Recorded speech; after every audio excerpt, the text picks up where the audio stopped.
مزید ویڈیوز دیکھنے کے لیے چینل کو سبسکرائب کریں ایمان میڈیا یوٹیوب چینل اور بیل آئیکن کو پریس کرنا مت بھولیں۔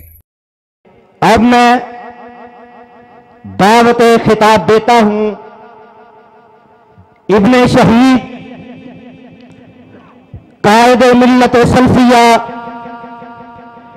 شہید اسلام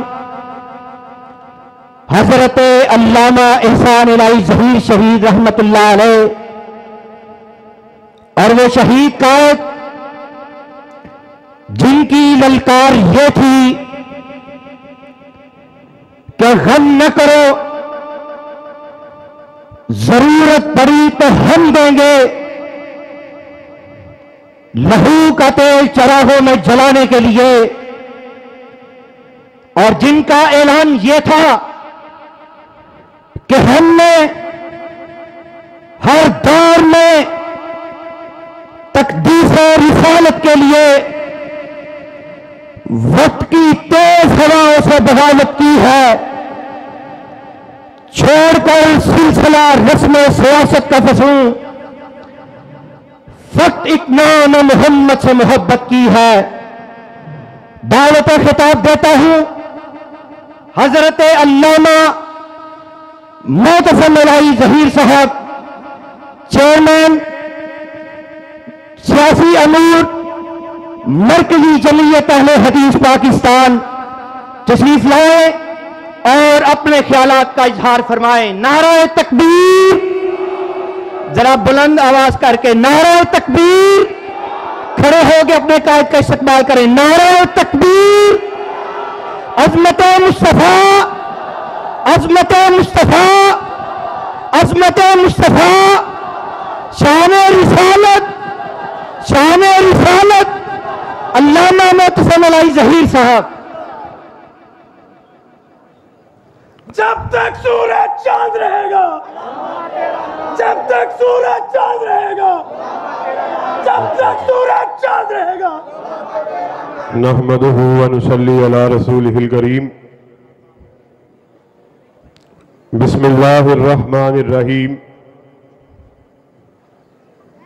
لقد کان لکم فی رسول اللہ اسوۃ حسنہ۔ حضرات گرامی قدر، میرے لیے نہایت سعادت کی بات ہے کہ مجھ ایسے ناچیز کو ایک مرتبہ پھر آپ کے سامنے اظہار خیال کا موقع ملا ہے۔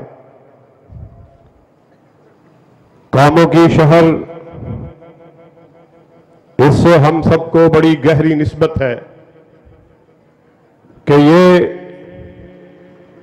اس شہید کا شہر کہ جس کی ساری زندگی باطل کے خلاف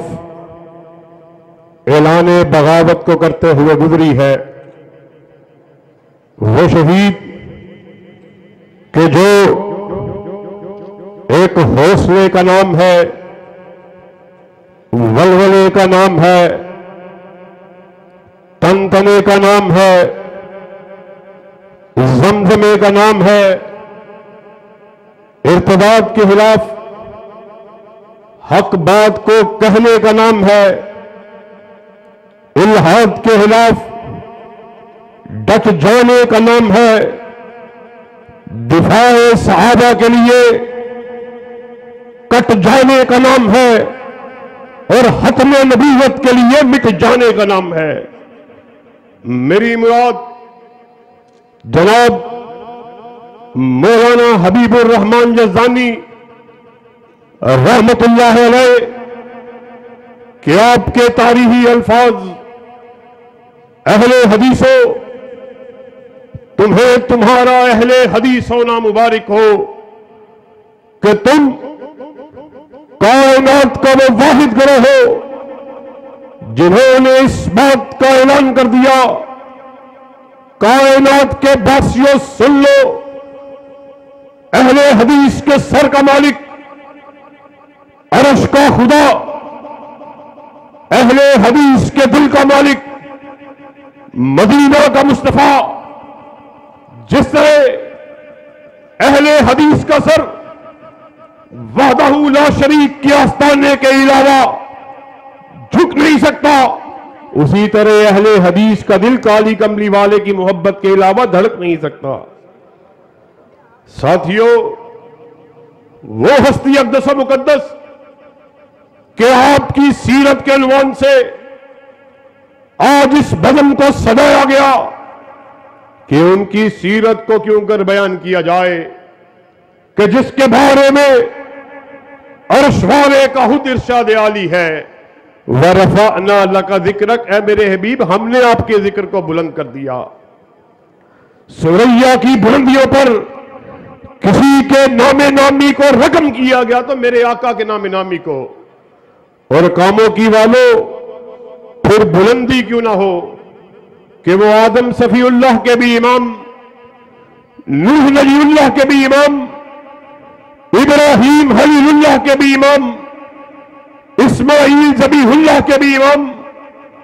موسیٰ کلیم اللہ کے بھی امام، عیسیٰ روح اللہ کے بھی امام، کہ عالم ارواح کے اندر اللہ رب العزت نے بھی سورج کو منور نہیں کیا تھا، چاند کو روشنی عطا نہیں کی تھی، ستارے کو جگمگاہٹ نہیں بخشی، تمام انبیاء کی ارواح کو اکٹھا کیا، ارشاد فرمایا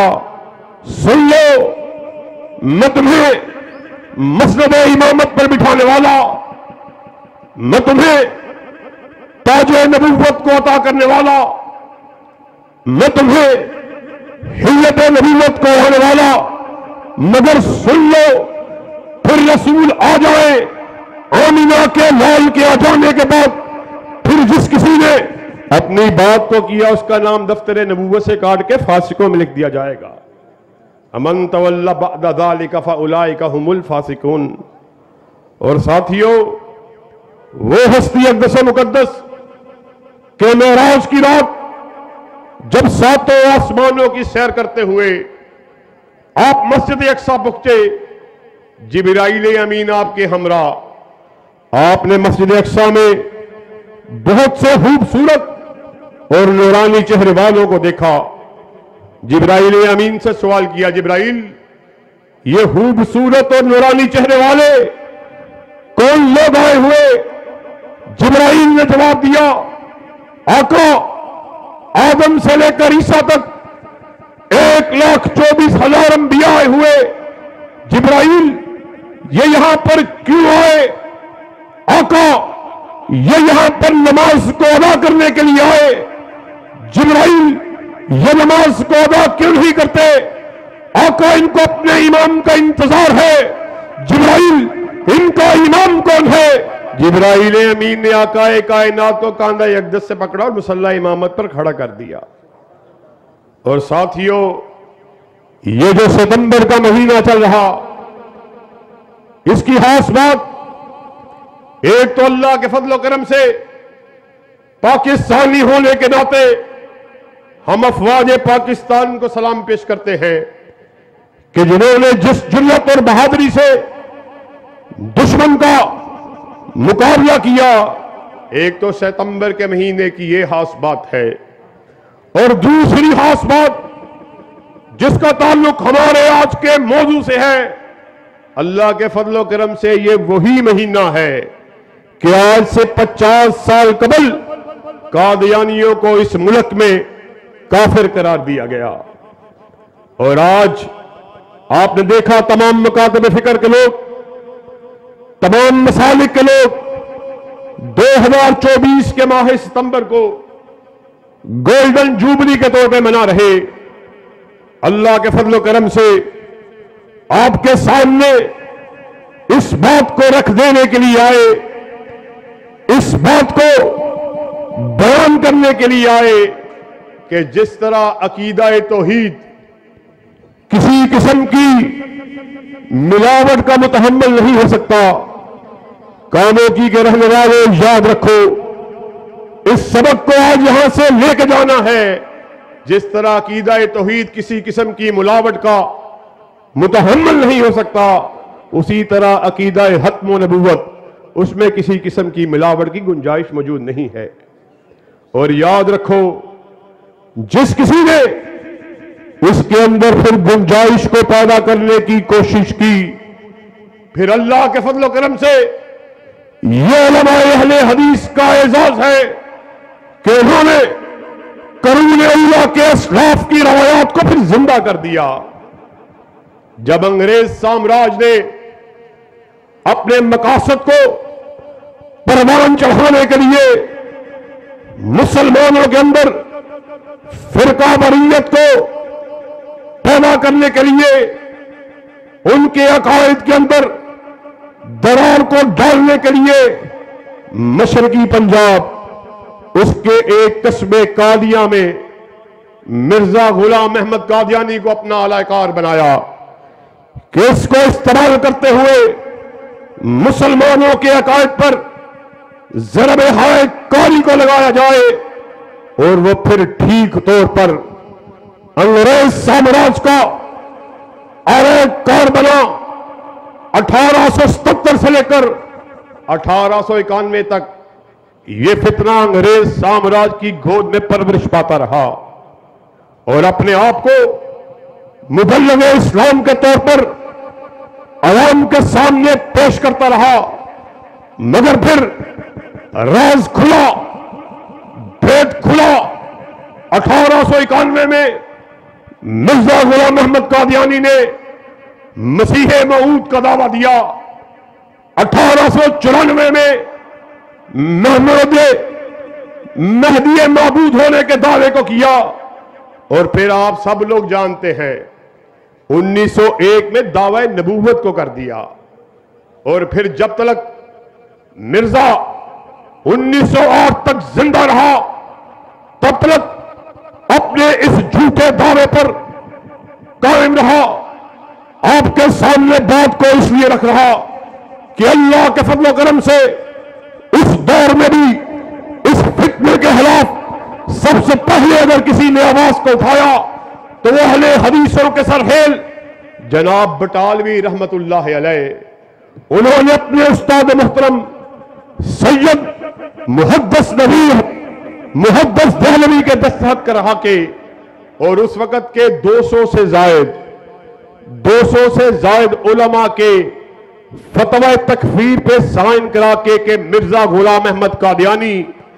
کافر ہے، تو اس فتوے کو جاری کیا، پبلش کیا۔ یہ اللہ کے فضل و کرم سے ہمارا تو رائے امتیاز ہے اور آپ سب لوگ جانتے ہیں فاتح قادیاں مولانا ثناء اللہ امرتسری، انہوں نے مرزے کا اس شدت سے تعاقب کیا کہ 1903 میں قادیاں مرزے کے گھر کے باہر جا کر اس کو للکارا، مگر مرزا بزدل بغیرت اپنے گھر سے باہر آنے کی جرات نہیں کر سکا۔ فاتح قادیاں اس استقامت سے، اس جرات سے، اس بہادری سے اس کا تعاقب کیا کہ مرزا ہڑبڑا اٹھا، بوکھلا گیا۔ ان کی بکلاہٹ اس بات سے واضح ہوتی ہے کہ جب مولانا نے اس کا تعاقب کیا، ادھد اس بات کو شائع کیا آخری فیصلہ کے نام سے کہ جھوٹا سچے کی زندگی میں مر جائے۔ ساتھیوں کہ آپ کو تاریخ کا پتہ ہے، پھر اپنے خود ساختہ اشتہار جو آخری فیصلے کے نام سے اس نے 1907 میں جاری کیا کہ اگر مولانا ثناء اللہ اپنے دعوے میں سچے ہیں یا میں سچا ہوں تو پھر جھوٹا سچے کی زندگی میں فوت ہو جائے۔ کاموں کی کے رہنے والوں، پھر چشمے فلک نے دیکھا اپنے خود ساختہ شائع کیے ہوئے فیصلہ، آخری فیصلے کے بعد مرزا 26 مئی 1908 کو جہنم رسید ہوا اور آپ کے اور میرے اہل حدیثوں کے ماتھے کے جمر مولانا ثناء اللہ 1948 40 سال مرزے کی موت کے بعد بھی حیات رہے۔ اللہ کے فضل و کرم سے یہ اہل حدیث کا ترہ امتیاز تھا کہ بر صغیر میں جب ختم نبوت کے اوپر کاری ضرب کو لگایا گیا تب اہل حدیث کے علماء، ہمارے اسلاف کبھی